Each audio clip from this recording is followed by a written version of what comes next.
banyak term-term ataupun perkataan-perkataan itu dicipta apabila mereka dapati bahawa tak ada ground mereka nak salahkan sesuatu negara.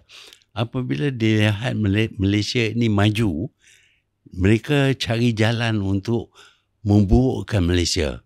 Mereka cipta perkara crony capitalism. Sebelum daripada itu kita tak dengar crony capitalism di mana-mana. Tapi bila nampak Malaysia maju, dia tuduh kunun ini disebabkan oleh crony capitalism.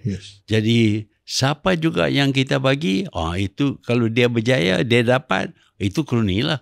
Kalau yang tak dapat, dia tak tahu, dia tak crony lah. Walaupun orang itu mungkin daripada keluarga ataupun daripada sahabat, tetapi dia tak dapat, jadi tak jadi crony.